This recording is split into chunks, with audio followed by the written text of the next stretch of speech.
After the incredible success of our first and second sessions on AML and AML, we are back, bigger, bolder, and ready to take a deep dive into the cutting-edge world of updated treatment of myelodysplastic syndrome. This isn't just another academic discussion, it's a movement, a space where brilliant minds come together to challenge and shape the future of hematologic research and treatment. So buckle up, engage, and let's make this session nothing short of groundbreaking. And a special thanks to Appraise to Raise team for their invaluable support in organizing this event, and to all of you for your commitment to advancing leukemia research and patient care. The session will begin with a keynote presentation by Dr. Guillermo Garcia Monero, followed by a moderated discussion and interactive Q&A session. We encourage you all to actively participate by sharing your questions in the chat box. It's my privilege to introduce our distinguished keynote speaker, Dr. Guillermo Garcia Monero. Dr. Garcia Monero is an internationally recognized leader in leukemia research. He is the Dr. Kenneth B. McCready Chair in Clinical Leukemia Research and Vice Chairman of the Department of Leukemia at the University of Texas MD Anderson Cancer Center, where he also leads the myelodysplastic syndrome section and the MDS AML Moonshot program. He is originally from Spain, and Dr. Garcia Monero trained in medicine at the University of Zaragoza and the Royal Free Hospital in London before completing his residency at Thomas Jefferson Hospital and a fellowship in hematology and oncology at the Sidney Kimmel Cancer Center. Since joining MD Anderson in 1999, he has built one of the largest MDS programs worldwide, treating over 400 patients annually and leading more than 30 active clinical trials. His groundbreaking research in MDS and AML has earned funding from the NIH, DOD, LLS, and CPRIT, among others. He has published over 1,000 manuscripts, and he is a dedicated mentor and educator. He has trained over 100 fellows and has been a featured speaker at major international conferences. Dr. Garcia Monero's contributions have been recognized with numerous prestigious awards, and he has been named among the best doctors in America every year since 2007. Please join me in welcoming Dr. Garcia Monero. And following this insightful presentation, we are fortunate to have Dr. Mohammad Biglari as our moderator. Dr. Biglari is Assistant Professor of Hematology and Oncology at TUMS with extensive experience in leukemia treatment and clinical research. Dr. Garcia, please. Dear Dr. Yaghmaie, thank you so very much for very kind introduction. Let me share my slides. Please let me know if you can see them. Yes, is this okay? Yes, it's okay. Thank you. Yeah. So first of all, I really want to thank my colleagues in Iran, Tehran, for this really fantastic opportunity. This is really a great honor for me to do this. So the task today is gonna be around the current approach to the treatment of patients with myelodysplastic syndrome. I'm going to start with some basic concepts. As you all very well know, this is a bone marrow failure condition with an increased tendency to transform to acute myelogenous leukemia. In the United States, the incidence is around 4 to 5 people per 100,000. There's a slight increase in males versus females. We know it's a disease of aging with a median age of presentation around 72 years. And in general, although there are no really major causes of this condition, we know that there are some specific subsets that are really related to prior therapy, what we call therapy-related myeloid neoplasms. We know that there are some patients with emergent clonal hematopoiesis or clonal cytopenia of unknown significance. We know that there are some inflammatory conditions that can cause this, and there are some rare but not uncommon hereditary situations, for instance, mutations on TERT or mutations on DDX41 that could cause this disease. Today, I will not cover CMML or CHIP-CCUS because there's not enough time. I will be happy to come back to this forum to discuss these topics if you desire so. Now, I'm actually very optimistic about this disease. I think slowly we're making significant progress. This is a chronology of discoveries in this disease or events that I think are important. It starts with the IPSS classification in the late 90s, followed by the approval of azacitidine in 2004, lenalidomide in 2005, decitabine in 2006. Now, as you see there, for 14, 15 years, we were not able to approve any more drugs, but there was a lot of research going in this disease that resulted on new cytogenetic classifications, very importantly, new molecular analysis that resulted on the application of next generation sequencing in patients with MDS. This is actually very important. You will see that through the talk. And then around 4 years ago, almost 5 now, the approval of luspatercept, oral decitabine, cedazuridine, and most recently, ivosidenib and imetelstat. Now, let's start with some basic concepts. I imagine that maybe today there will be some students or fellows, so let's start with very basic issues about this disease. First of all, this is a condition that still, in my opinion, needs a morphological diagnosis, meaning you need a bone marrow aspiration, a bone marrow exam. This disease has very distinct morphology. As you can see on, let me see if I can put the,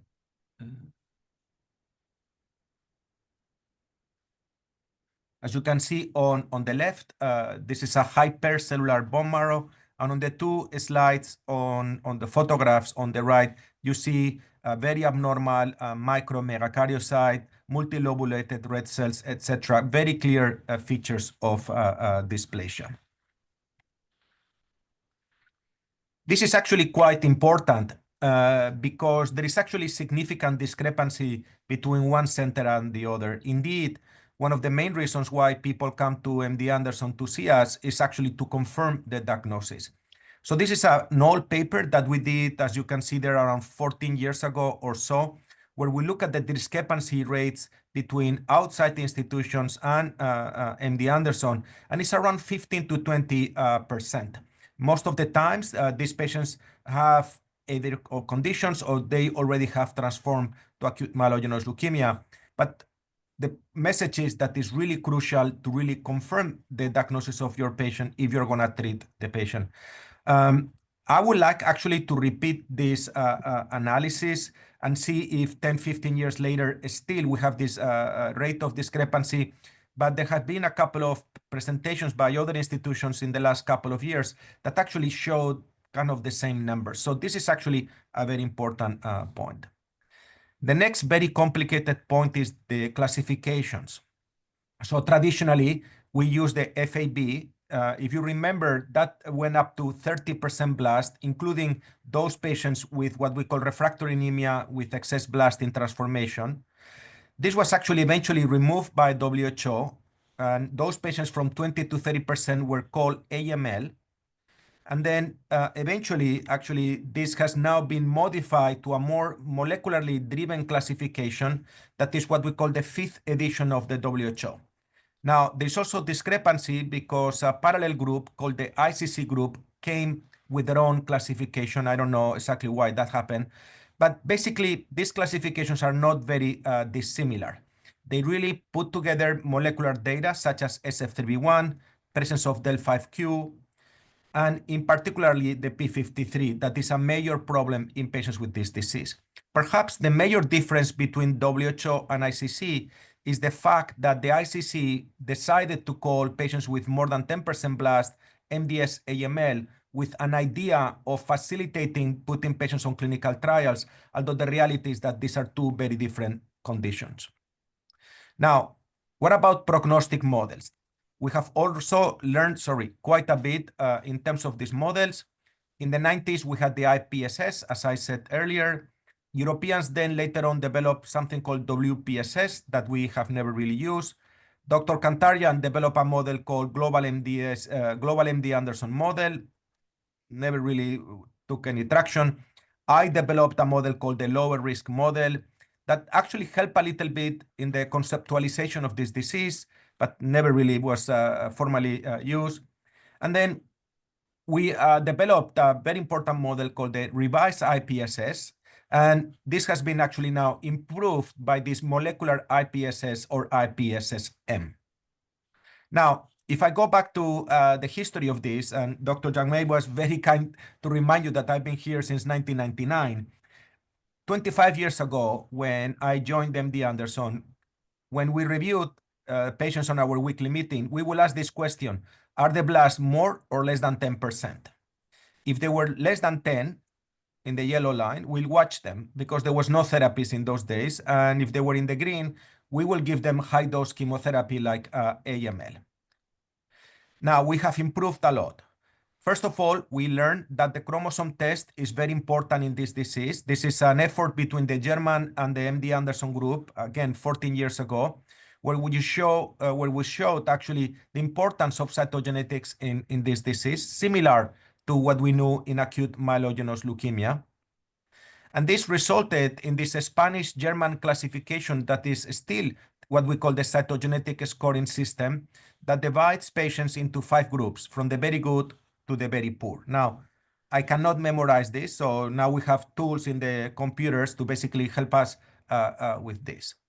Now, I want to go out a little bit to describe to you new technology that I think is very important. So when I go to other centers, other countries, one of the major limitations outside maybe United States and Europe is access to actually routine cytogenetics.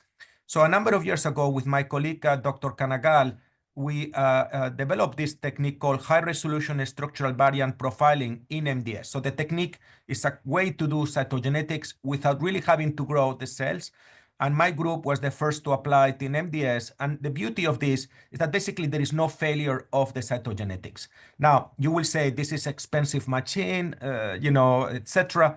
But the reality is you now don't need really a technician to grow the cells and do very complex analysis that is required by the cytogenetics. So this is something that is taking some traction in places where they may not have the expertise because the test is actually now quite simple. Now, going back to the prognostic models, this is the revised IPSS. It's basically like the IPSS in terms of blast, cytogenetics, and cytopenias, just more precise. The problem I think that this revised IPSS has is that it divides patients into 5 groups. And therefore, the question is what to do with the intermediate group. And by convention, we say if you have less than 3.5 points, then you have lower risk disease. If you have more than 3.5 points, then you have high risk disease. Immediately in the early 90s, there was a huge effort by many centers to perform genomic analysis of MDS. And this resulted in a number of papers from different groups, Japan, England, United States, Germany, that came out with very kind of constant or consistent molecular profiling of patients with MDS. This is a very famous paper by Dr. Eli Papa-Manuel, who was at Cambridge at that time. And as you can see, the most frequent mutation is the SF3B1, followed by TET2, etc. Now, these are not diagnostic. These are very common in this disease. And then what happened is this molecular data was implemented or included into the IPSSR, and Elsa Bernard and colleagues came out with this IPSSM classification. This is very important. What it does is basically, again, you have to do this in the internet. So you will put age of the patient, cytogenetics, white count, hemoglobin, neutrophil plate, etc. And then it's going to ask you for these particular cytogenetic alterations. First question is going to ask you, do you have a P53 mutation, yes or no? It's going to ask you, do you have more than 1 mutation or not? And then it's going to ask you about these 17 other genes. Once you do that, it's going to give you basically a score that could go from the very low to the very high. This is actually quite precise. You have to understand that this is done in untreated patients. So this tool may or may not work in patients that are treated, particularly with hypomethylating agents, but it's a really good tool to decide what the prognosis of your patient is going to be. Now, what we know, and this is very important, is that the number of genes mutated per se really have an impact on prognosis. So this is data from my colleague here in Houston, Dr. Montalban, where we did a very simple analysis looking at the impact of one gene versus two versus three. And you can see here that once you have three genes mutated, your hazard ratio is like 2.5. So basically, the number of mutations have a huge impact on the prognosis of our patients. And this is very important because now there is a phenomenon of these patients with what we call upstaging. So what do we mean by that? These are people that have maybe low intermediate risk by IPSSR, but because they have an increased number of mutations, they have a worse prognosis by the IPSSM. And the question is what to do with them. Maybe this patient in the old days will not need therapy, but now we know that they have poor prognosis. Should, for instance, transplant a patient like that? Now we're going to move into treatment. And I think the first question is, what do patients with MDS die from? So this is one of my first papers when I started focusing on MDS. You see that it's almost 15 years old. And what we saw here was that most patients with MDS die from causes related to the MDS itself, so not from transformation. And why is this very important? Is because it means that if we want to make progress in this disease, we really have to really focus on the MDS and not so much the transformation. Now, before I go into the treatment part of this, I want to highlight what I thought it was a very interesting presentation at the ASH meeting that could have actually implications for your patients in Iran. And it's actually the association between smoking and MDS. So this is by Dr. Benagupal, who was one of our fellows here at MD Anderson now in Miami. And through a collaboration with the NIH, these investigators in Florida analyzed the correlation between smoking and MDS mutation, MDS prognosis. They found something very interesting. The mutational profile of smokers with MDS is not random. It's actually quite precise, with increased rates of mutations on chromatin modification, RNA splicing. And very importantly, the prognosis of these patients is worse. So as you can see on the right side, those patients that are smokers had significantly worse outcomes. Now, this is very important because it's giving us some additional idea of exposure, environmental issues that could cause MDS, and actually it could have an impact, for instance, on programs for smoking cessation that could impact our patients. So we are actually now starting to think about how to do this here at MD Anderson because we have significant expertise on smoking, lung cancer, things like that. So this is something that perhaps in some countries like Spain, I'm not sure about Iran, where there is still a little bit of smoking, could have a significant impact. Now, let's talk about how we treat this disease. Again, the first step is you confirm the diagnosis. The second step is you decide whether your patient has lower risk disease versus higher risk disease. If you have lower risk disease, then that will define, for instance, low intermediate 1 by IPSS, very low intermediate by IPSSR. By IPSSM will be the last three groups. Then it could be a number of approaches like iron chelation, growth factors, luspatercept, hypomethylating agents, lenalidomide. I'm not going to talk about immune modulation, but this is important. This is ATG for this so-called group of patients with hypoplastic myelodysplastic syndrome, similar to aplastic anemia. The new drugs, imetelstat, ivosidenib. Now, for the high-risk disease, this is actually a little bit more related to the age of the patient and whether the patient is a candidate for a stem cell transplantation or not. So again, if the patient is younger and a candidate for transplant, you should probably give some type of chemotherapy followed by transplant.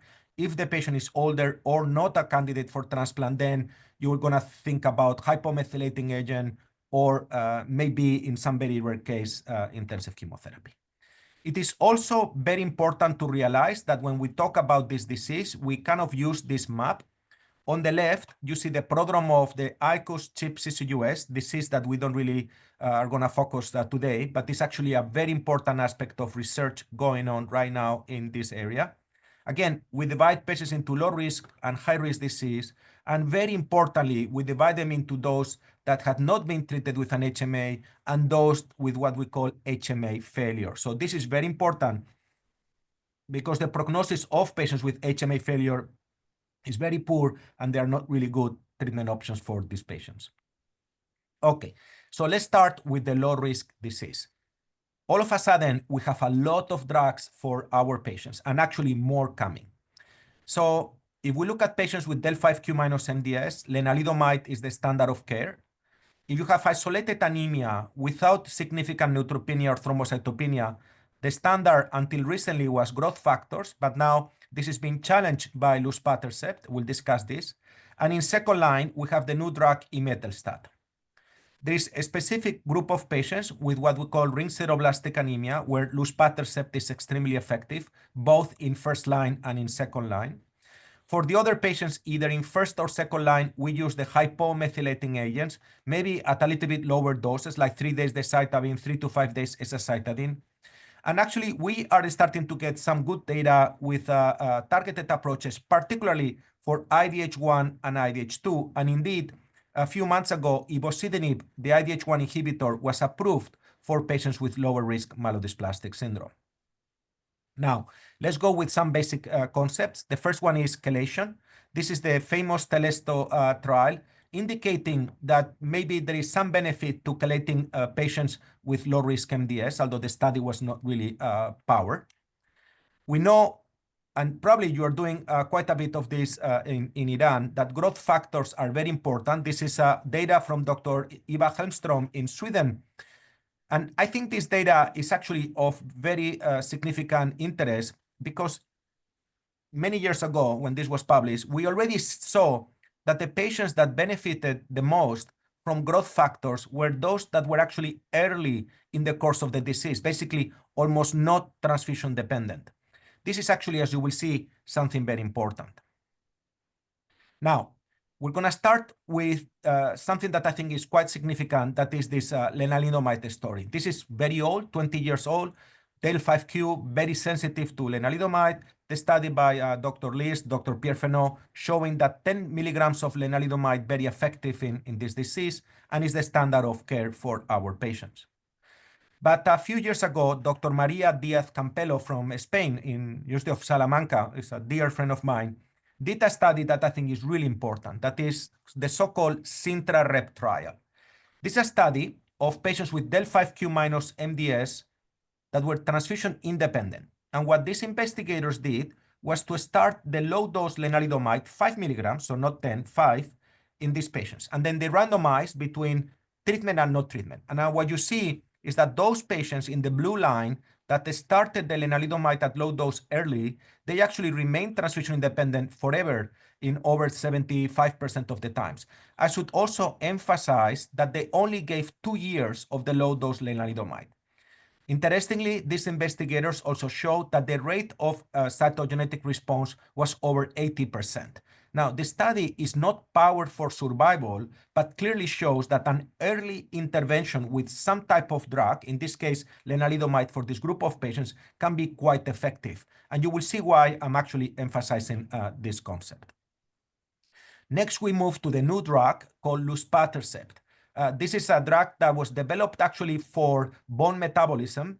And then through those studies, these investigators in a company called Acceleron some years ago realized that animals were developing increase in red cells, and they were surprised by this. So quickly, we developed this drug for myelodysplastic syndrome.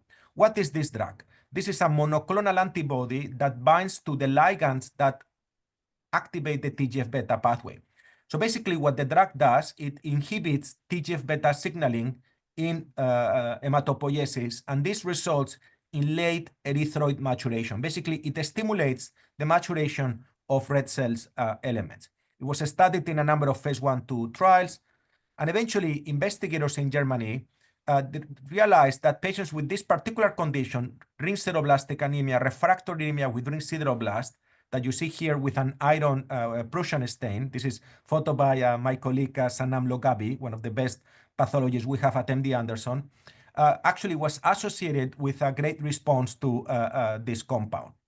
So with that, we designed a study called the Medalist trial. This was published in the New England Journal a few years ago, and it was the first indication for this drug. So this was a study for second-line ring sideroblastic anemia patients randomizing luspatercept versus placebo. The data was very simple. The response rate was 38% versus 13%, very significant. Drug is very safe, and that led to an approval of this compound. Now, we're seeing a phenomenon that is very interesting that I think is going to change how we think about low-risk disease, and is this issue that responders actually live longer. And this is very interesting because these drugs don't really kill the leukemia cells, don't change the mutation. So the question is, why actually does this happen? We also saw that luspatercept can improve the white count and the platelets of these patients. This was actually not anticipated. And with all this data, we designed another study called the COMMANDS trial. This was a randomized study of luspatercept versus epoetin alpha, but this time for all comers. So this is for any type of lower risk MDS. So this is not specific for ring sideroblastic anemia.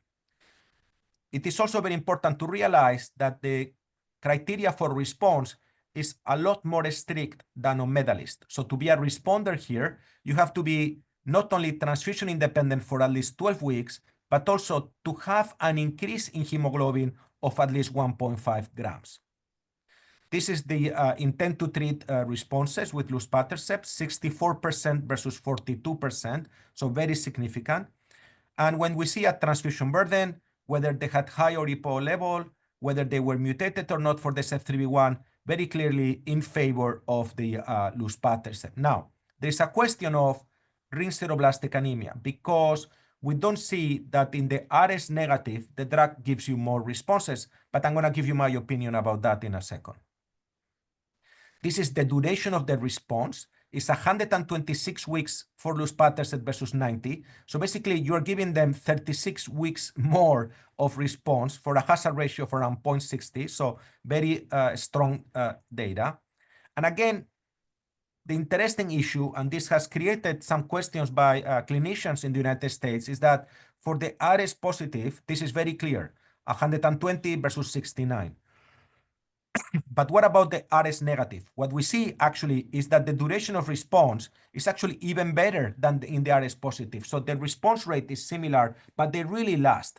Now, the study had fewer RS negative patients than RS positive. I think we need to generate a lot more data in the RS positive situation. As we saw with the Medalist, there is an improvement in the white cells and in the platelets. I will not give this drug to improve neutropenia or thrombocytopenia, but the bottom line is that this drug is very safe in that particular context. At ASH this year, I did an analysis looking at what happens at 1.5 years. And what you see is that at 1.5 years, the response rate still is 30% versus 13% in the control. So this actually is lasting for a long period of time, suggesting that this is a really good agent. We also see that patients with a low EPO level, they actually are the ones who are responding better. I think this helps very much with this decision in terms of what to do with patients with low EPO level. And we see also the same phenomenon for RS negative disease. So based on this data, this drug now is the standard of care for a majority of patients with anemia and low-risk MDS in the United States. Now, almost immediately after this, there was a study called the IMerge study with a drug called imetelstat. This is a telomerase inhibitor that also showed activity in second-line RS-positive disease. Now, the problem with this drug is that it can cause thrombocytopenia, it can cause neutropenia, and therefore is a little bit more toxic than, let's say, luspatercept in second-line for RS-positive disease. We have worked for many years with the hypomethylating agents. Probably now these are very cheap drugs because they should be generic and they are quite old, but they're actually quite effective in lower risk disease if you use a low dose, meaning 3 days or 5 days of desacitidine with complete remissions that are around 30 to 40%.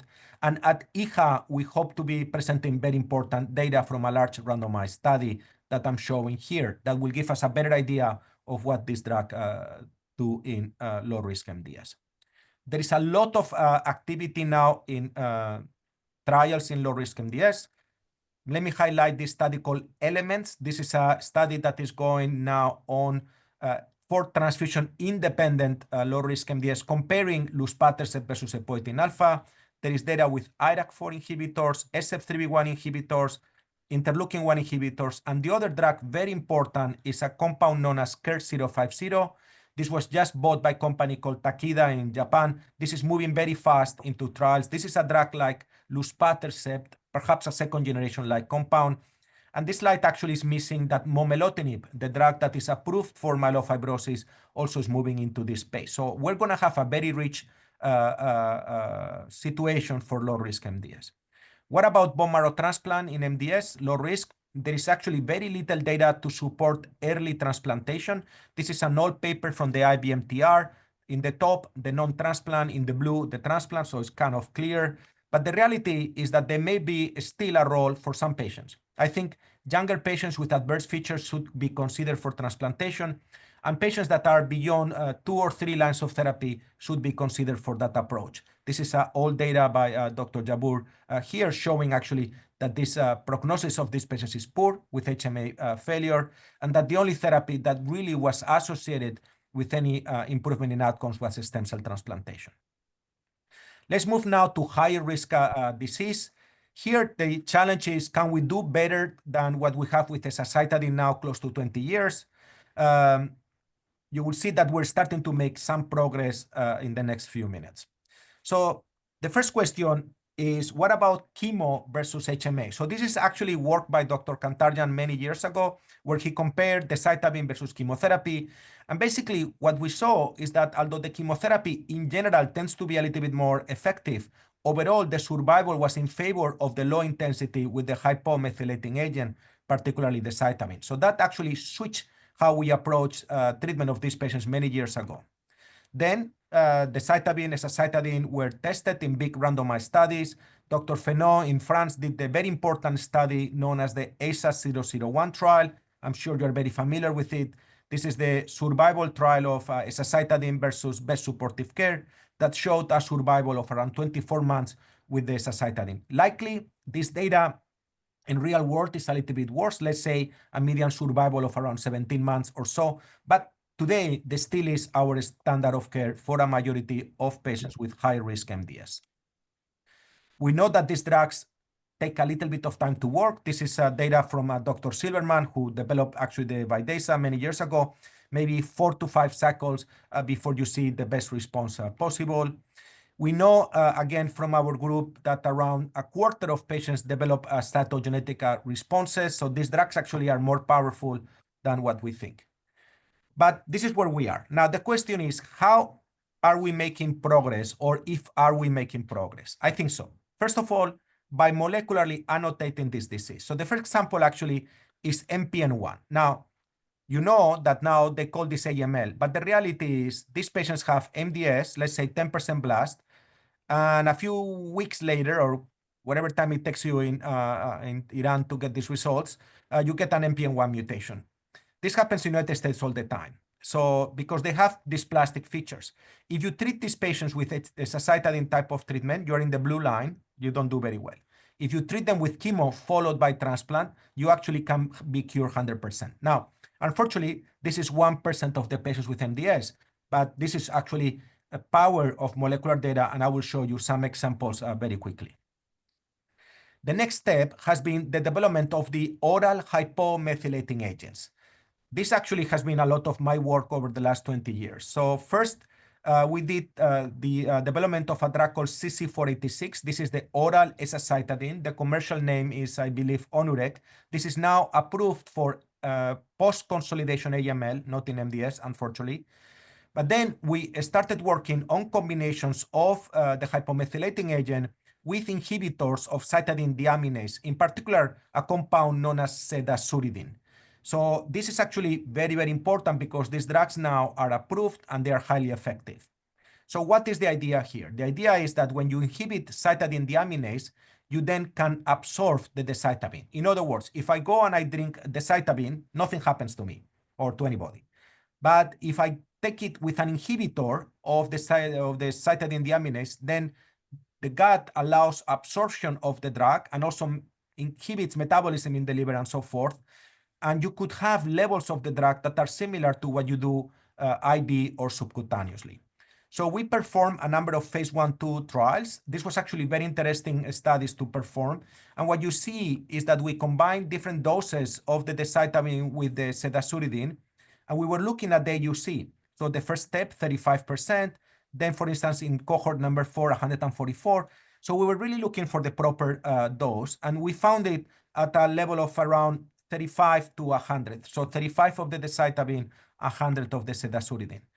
And with that, we designed a clinical trial known as the Ascertain trial that I led, that led to the approval of oral decitabine cedazuridine in Europe, in America for MDS, and now recently in Europe for acute myelogenous leukemia.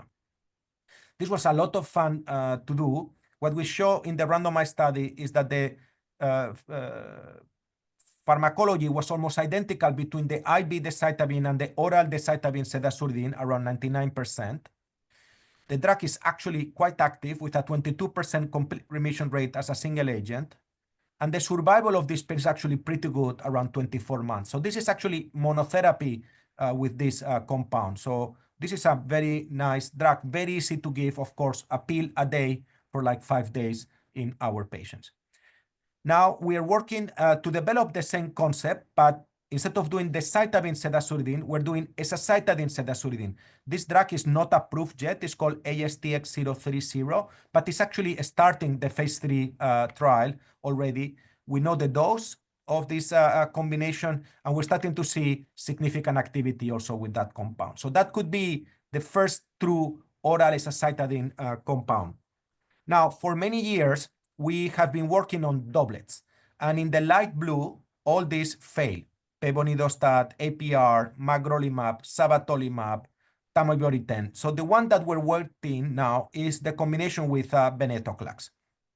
Now, I think this study is going to be positive. So this is the phase 1 international trial of AZA with venetoclax, published a few months ago in Blood. We saw that the response rate was around 80% with a complete remission rate of around 30%. The median survival is around 26 months on this trial. And very importantly, this is a very important concept now, those patients that got the doublet of the azacitidine venetoclax followed by transplant, they actually had an excellent survival, as you can see here. Excuse me. Now, we're all waiting for the results of a study called the Verona trial. This study actually should be reported, hopefully, this year. This is going to be a really landmark study in our field. This is international phase 3 azacitidine with or without venetoclax trial. Now, in my group, we developed what we call total oral therapies for these patients. So this is the phase 1/2 trial of oral decitabine venetoclax. And what we see with this total oral combination, overall response rate of 95% with a complete remission rate of around 36%. So very powerful results. We'll see what happens with the Verona. If the Verona is positive, then we will be in a situation for really develop these oral combinations. There's a lot of interest on developing drugs for targeted approaches.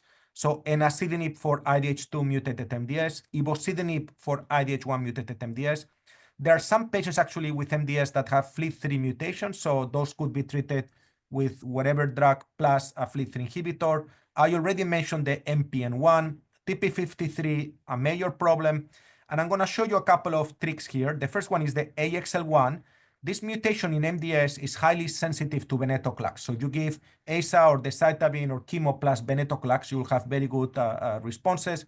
And then there is this group of patients with the DDX41 that have multiple options. They are very chemosensitive to most conditions. Now, this is something that goes germline, so this is a different conversation that we could have later. Now, in P53 mutated disease, we don't really have much, but we saw interesting phenomenon where patients that were treated with the oral decitabine cedazuridine, they actually had better than expected results when they were P53 mutated.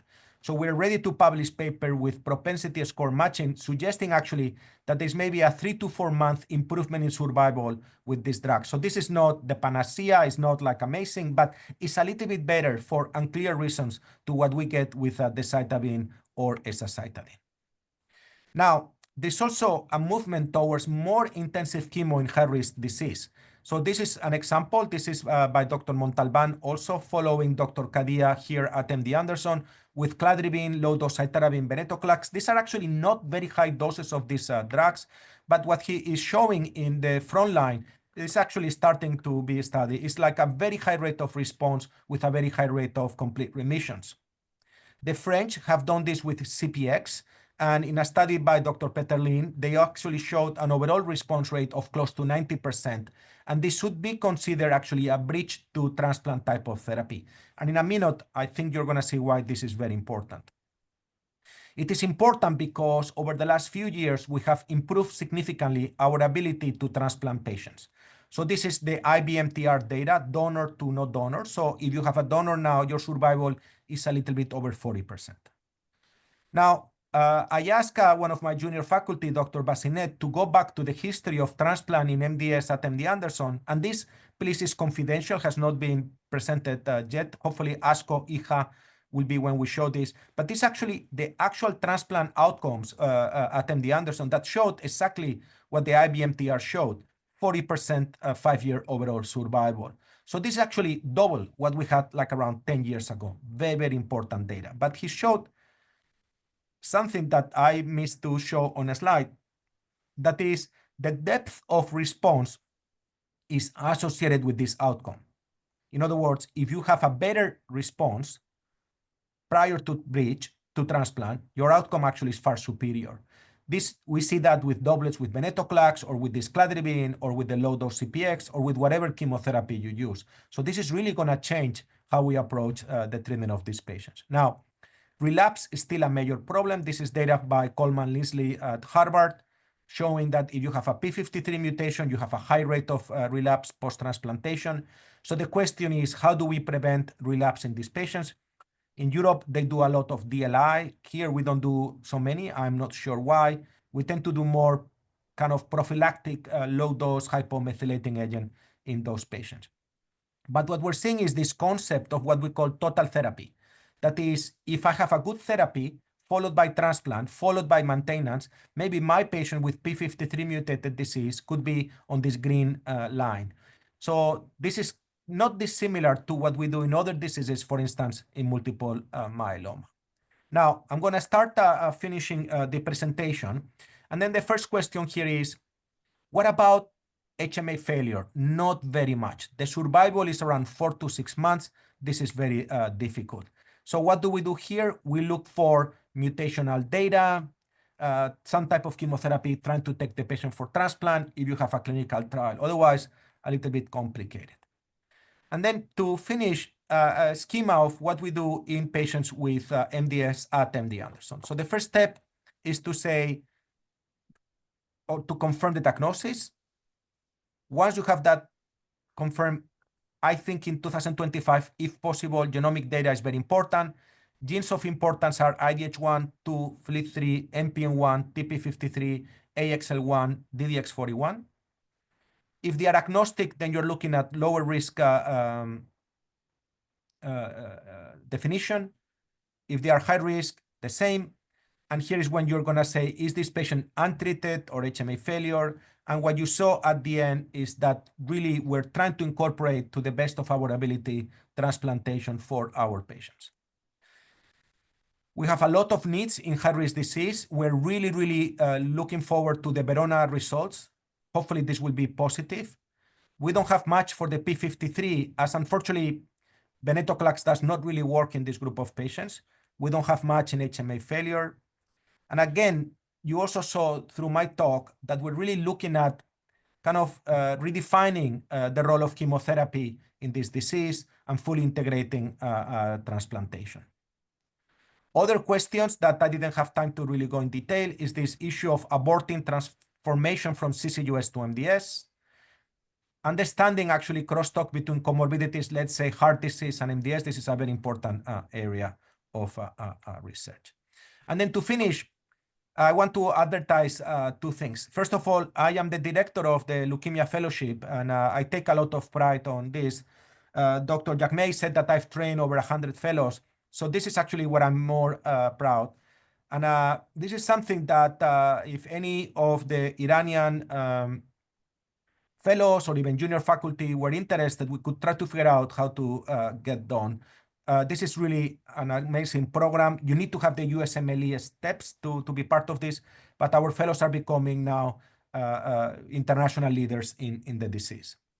And the second is, I am the past president of SOHO. Dr. Kantarjan created this organization, I think 12, 13 years ago. This is a very beautiful international forum, people from all over the world that come to Houston or regionally for these meetings. And I think this is actually a fantastic opportunity. We just had the first SOHO meeting in Spain, where I'm from. I'm very proud of that.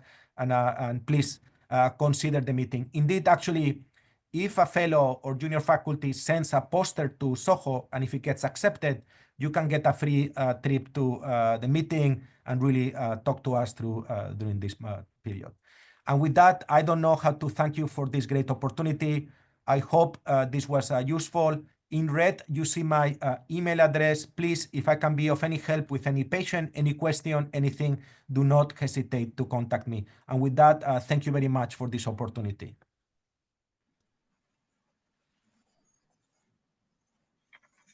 Thank you, Dr. Garcia Monero, for your wonderful presentation. We now open the floor for your question. Please post them in the chat box and we will address as many as possible. Dr. Biglari will moderate this session. Dr. Biglari, do you hear me? Yes. Yes. Okay. Thank you. Thank you again, Dr. Garcia, for your great talk and beautiful presentation on the latest that we know about myelodysplastic syndrome.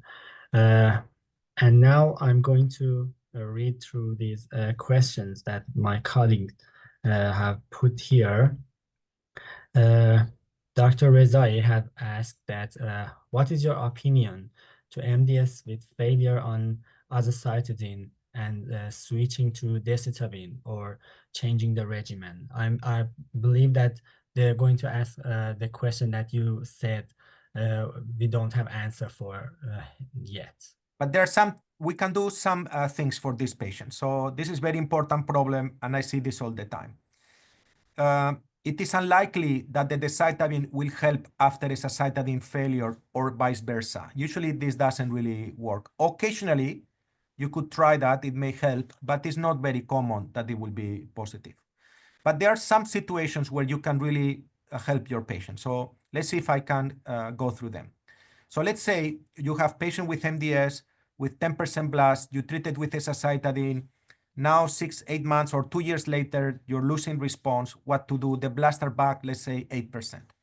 For instance, if that patient has diploid cytogenetics, this happens in around 40% of the patients, you could rescue the patient with some form of chemotherapy. It should be low-dose chemotherapy. You cannot give high-dose chemotherapy. You will get these patients very sick. Things that we have tried here are low-dose cladribine, low-dose fludarabine. In the old days, we had a drug called clofarabine. This does not exist anymore. But you could come, I think cladribine, probably you have it in Iran. It's very old, should be very cheap. You could come with a low-dose cladribine, low-dose subcutaneous cytarabine, maybe some venetoclax. This could help the patient go into a second response. And if the patient is a candidate for transplant, then you could transplant the patient. That will be one approach. If the patient is very important, if you can, to repeat the genomic test at the time of failure, because occasionally these patients may have IDH1, IDH2, or FLT3, even sometimes rarely NPM1. And then you could, if you have those drugs, inhibitors, you could really change the therapy. So this is probably around 40 to 50% of the patients where you could help. If they are P53 very complex, this is very difficult. And of course, if the patient is still a little bit young and potential candidate for transplant, you could give them chemo and take them to transplant. But it's in general, for the older patients, difficult situation. So switching to decitabine, it will not be bad, but it will really not help in a majority of the patients. Yeah, I believe that we here do this, checking for targetable mutations at the time of failure, and that would help, as you said, around 40% of patients, and giving them some targeted therapies. Uh, Thank you. And another question has said that can lenalidomide be used in patients with monosomy 5? This is a very good question by Dr. Dr. Rashidi. Rashidi. Yeah, this is an important question. So let me walk you through this. If the patient has a low percentage of blast, let's say less than 5%, it probably is something that you could try, whether it's the prototypical del5q alteration or a more advanced alteration of chromosome 5. But where the lenalidomide does not work is in patients with more advanced disease, meaning excess blast. Actually, it makes the patient cytopenic and it doesn't really work. And I think Dr. Rashidi is implying a lot of these patients with the monosomal 5, they probably have other karyotypic abnormalities. They're more in the context of more complex disease. The drug in general is not that effective in that context. And those patients actually tend to have more thrombocytopenia, more neutropenia, so not very effective. So in summary, if someone has low blast and the counts are okay, and they only have a chromosome 5 alteration, doesn't really matter which, they probably will do okay with the lenalidomide. But if they have more cytopenia, excess blast, or a complex karyotype, the lenalidomide unlikely to work. I'm going to use this question also to this issue of the p53 in the del5q. So occasionally you see patients with del5q with the p53 mutation. Maybe lenalidomide is not a drug that you want to give in that particular group of patients. Yes, thank you. And again, Dr. Rezai asked that what is the best strategy treatment in hypoplastic MDS? I believe that we didn't cover this today. I mentioned it at the very beginning, but this is a very, very important question. So this is a relatively rare entity. It's kind of similar to aplastic anemia, and therefore we will treat it as aplastic anemia. Dr. Mufti in London many years ago published the first series of this. So they respond well to ATG, L-thrombopac, cyclosporine, steroids. Now the question in those patients is whether they should all be transplanted or not. Of course, if they're older, that's going to be difficult. But if they are younger, maybe transplanting a true hypoplastic MDS, something to keep in mind. This is where actually the NGS really helps a lot, because in prototypical classic aplastic anemia, you should not really have mutations. If you really incorporate mutations, then in this hypoplastic MDS, outcomes are not that good. At MD Anderson, we don't transplant aplastic anemia because our success rate is very high with ATG, L-thrombopac, cyclosporine steroids. In other hospitals in the United States, they transplant everybody up front. So the results, I think, are similar, different ways to get to the same place. I think in your country, it's a matter of can you get the thrombomimetic agent that is actually, in my opinion, really, really effective drug. Like it's not just the ATG, you need to have the thrombomimetic agent. So this is interesting group of patients. You will treat it as aplastic anemia. The question is whether you do transplant or not later, depending on the age of the patient. Yes, thank you. And another colleague has asked about the role of arsenic trioxide. Do you have any experience? A little bit, because this was considered as differentiation type of agent some time ago, but the reality is that there is no clear evidence that either arsenic or ATRA, actually both have been studied in MDS, really help very much our patients. It's a good idea, has been tested, not really clear benefit. Yeah. And I believe that you talked about combination of cladribine or fludarabine with HMAs. And another question is, in responsive patients to hypermethylating agents, for example, azacitidine, for how many can prolong the treatment? Yes. Okay. So if you don't mind, Dr. Biglari, let me address Dr. Risai's question with the cladribine. In general, actually, we don't. So let me talk. Let me explain in a second how we do this cladribine in MDS. So we give a low dose of the cladribine, let's say 3 days, 5 milligrams per square meter, and then we combine with subcutaneous Araci, let's say 20 twice a day for 10 days, and then we give a little bit of venetoclax, for another 10 days. That will be. This is for high risk disease. It will be kind of a little induction. This is highly effective. Most patients tolerate that.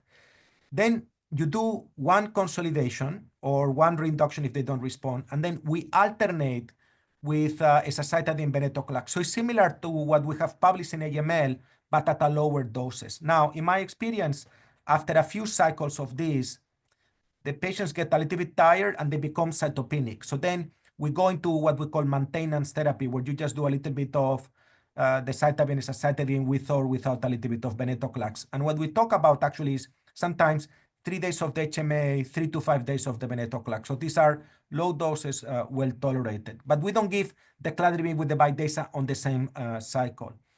The last question by Dr. Pajande is actually quite important. Unfortunately, these are chronic treatments.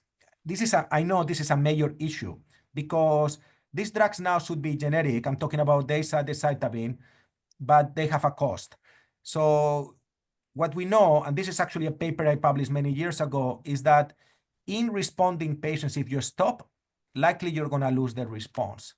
And then once you lose the response and you are in this HMA failure, it becomes really problematic. So you probably should continue the drug for as long as possible in responding patients.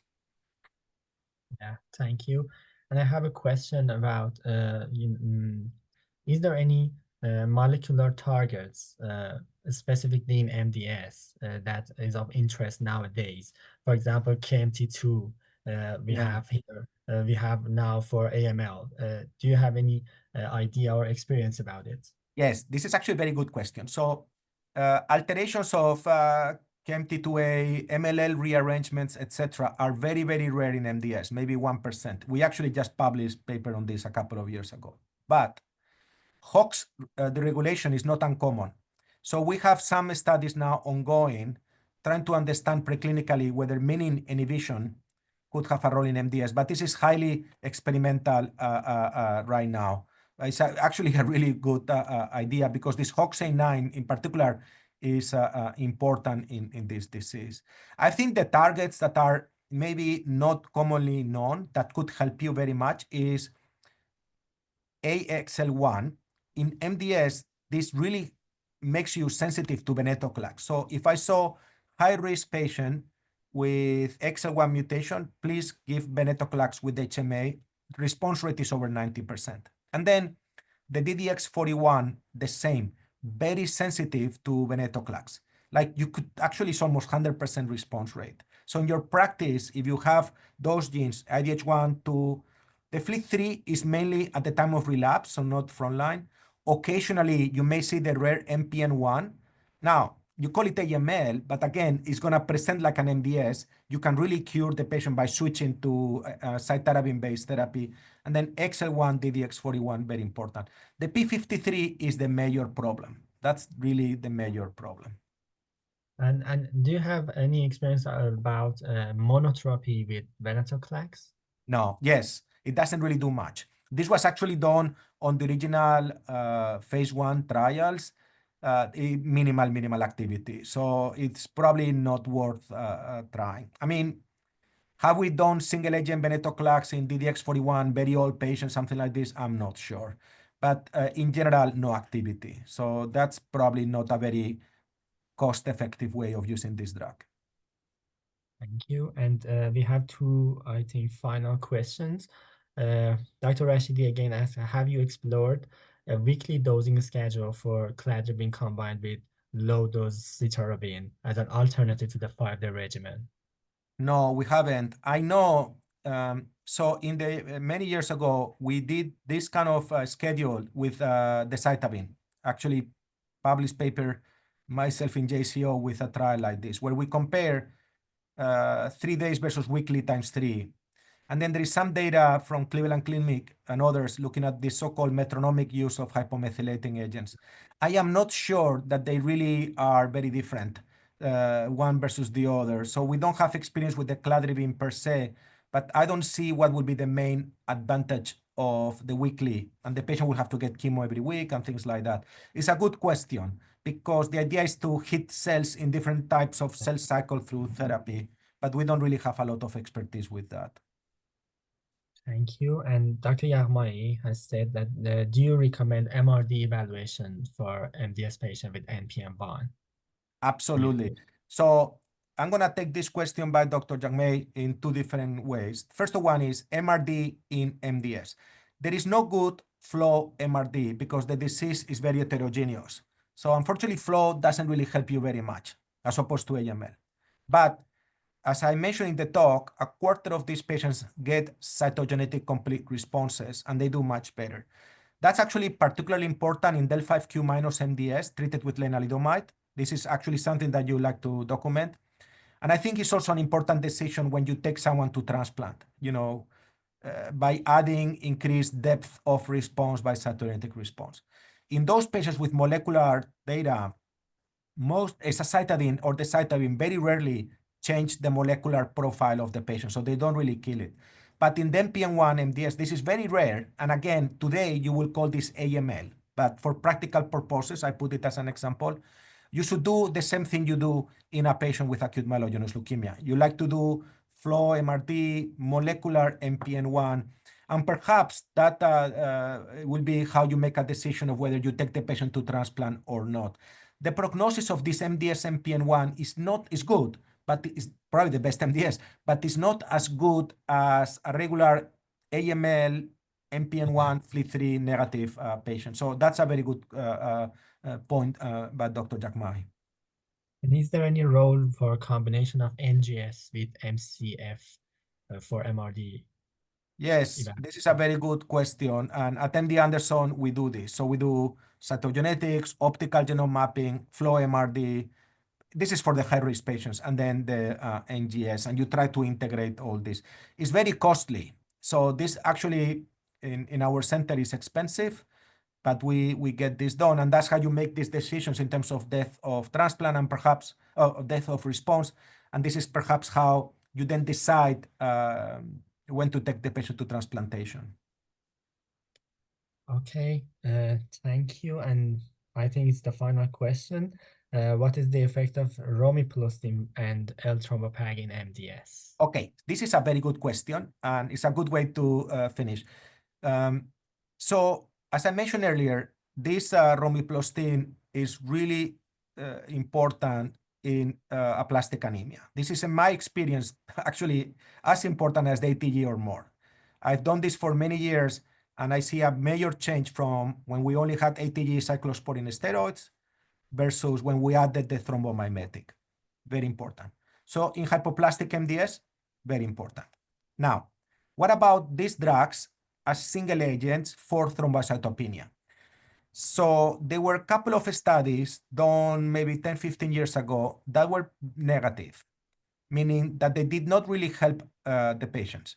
But there was also some concerns, actually this was by Dr. Kantarian here, that maybe in some of these patients, the blast went up, maybe there was a little bit of increased fibrosis. So this created a little bit of fear of using these compounds. But, sometimes history is very important and remembering. That's why it's important to publish any little study. So the other day, I saw a patient, new patient to me, that had MDS. The doctor gave him Nplate, the other thrombomimetic agent, and this man is in a total response. And it reminded me of a couple of patients that I had 10, 15 years ago on the original kind of registration trials of Nplate. So this is not the Promacta, that is the other thrombomimetic agent that had been in complete response for 10, 15 years. And indeed, in a couple of these patients, I tried to stop the drug, and then they kind of dropped their count. So I believe that there may be a small subset of patients that benefit from this type of intervention. The Nplate is weekly injection. It seems to be a little bit more effective than what we have with the Promacta. I don't know who are these patients. This patient that I mentioned I saw a couple of weeks ago was very old, and I don't know why they did that, but I'm going to continue. But I think we need to go back to this because we're doing a lot of progress with the anemia, but we don't have much with the platelets. And I fear that we stop those studies a little bit early because of fear of toxicity. And the reality is that we use these drugs not uncommonly in patients with refractory thrombocytopenia. Now, we lie a little bit for the insurance here. We say, MDS with ITP, so we give these drugs that way. So this is the way they are indicated. But I think they are safe, and there are some patients where they can really work. And if you have a problem with the low platelets, I don't see why you would not use it if you have access to them. Thank you. Thank you again. And it was an honor to have you with us here. Thank you, Dr. Garcia, for your great talk. And thank you to our colleagues who have put their time here. I hope that we can use this opportunity in the future to collaborate more with you and take this as an advantage to further our research. Thank you, again. Dr. Biglari. Give me 1 second. I'm going to put my slides on the chat box so people can use them. Let me see if I can get that done. Yep. Thank you. And don't disconnect. Give it like 2 minutes, 2 seconds. Yeah. And they are yours. You can do whatever. Yeah, Okay. I think they are there. Dr. Yaghmaie, do you have anything to say? No, our sincere gratitude to Dr. Garcia Monero, Dr. Biglari, Appraise to Raise team, and all of you for contributing to this enriching session. We look forward to your participation in future sessions where we will continue exploring critical topics in hematology. Thank you for joining us today. Wishing you all continued success in your research and clinical work. Have a wonderful day. Thank you, Dr. Yaghmaie. This was a great honor. I'm really, really happy. If you stay connected, I'll leave it on there. I think they're uploading. And again, this was really a great opportunity for me. I'm so grateful. Thank you very much. Thank you. Thank you again.